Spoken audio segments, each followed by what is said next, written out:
Hello! Um, Kamusta mga nanay at mga future nanay? Buntis ka ba at hindi sigurado kung kailan pupunta sa ospital? Panoorin mo ang video na ito. Ako nga pala si Nurse Raquel.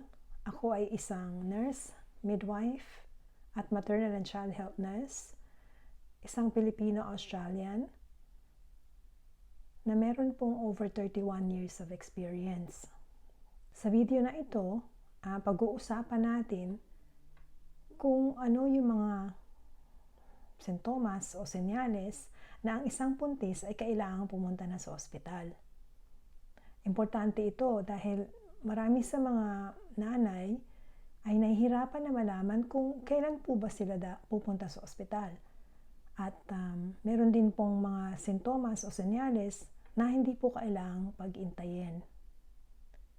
Kailangan pong makita ang doktor o yung tinatawag natin na obstetrician at pumunta po sa ospital. O siya, sige, simulan na natin. Una po, meron po tayong regular na contraction o paghilab po ng tiyan. Ang paghilab po ng tiyan na ito ay regular. Palakas po siya ng palakas at hindi po siya nawawala pag nagpapahinga po tayo. Halimbawa po, kung ang inyo pong tiyan ay humihilab na po ng every 5 minutes at tumatagal po ito ng mga 30 seconds to 60 seconds o more than a minute, ito po ay isang senyales na maaari po na kayo ay nasa active labor na po, nagle-labor na.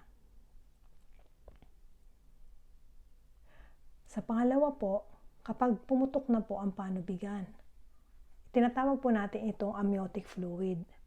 So, importante po na kahit po marami o konti po ang lumalabas na tubig sa puwerta, kailangan po tayong magpatingin sa doktor. Kasi po, kailangan po nating malaman kung okay po ang baby nyo nung pumutok ang panubigan, yung amniotic fluid, at wala pong sintomas ng infection. Ang pangatlo po, kapag po nagdurugo, okay lang po yung pagdudugo ng konti tapos meron pong stretchy po siya, itinatawag po na mucus plug.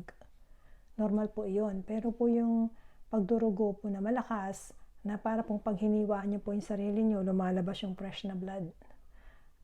At marami pong lumalabas, hindi na po ito normal at kailangan na po tayong kumonsulta sa ating obstetrician o pumunta po tayo sa malapit na ospital.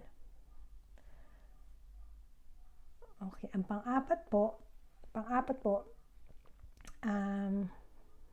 kapag po kayo ay 37 weeks na to 42 weeks, ito po ay tinatawag na term pregnancy. At anytime po, pwede na po kayong manganak. Kapag hindi nyo po nararamdaman ang galaw ng inyong baby, kailangan nyo pong kumonsulta na sa doktor.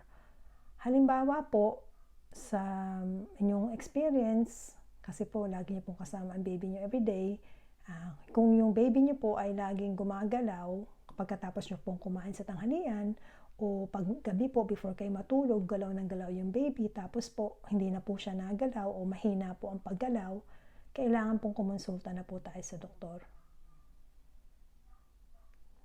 Panglima po, kapag po mataas ang inyong blood pressure, halimbawa po may history po kayo ng blood pressure, high blood pressure, nung kayo po ibuntis, at meron po kayong mga sintomas katulad po ng napakasakit ng ulo na hindi po nawawala, meron po kayong malabong paningin, masakit po yung tiyan nyo dito sa itaas, nagsusuka po kayo, namamaga po yung inyong mga binti, at mataas po ang BP nyo, kailangan nyo na pong kumonsulta sa doktor.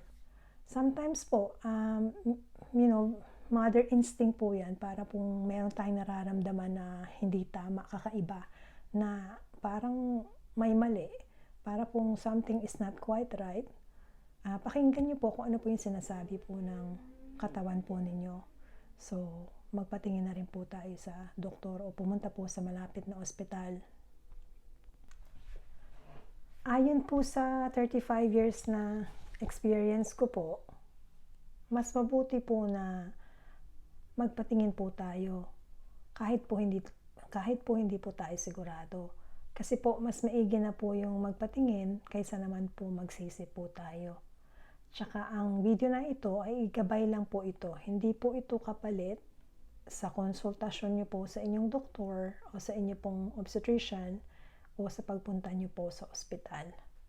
Kung nagustuhan niyo po ang video na to, paki-like lang po. Please like, share, and subscribe po para po sa mas marami pang gabay na maibibigay po sa inyo at sa inyo pong baby. Maraming salamat po at ingat po kayo.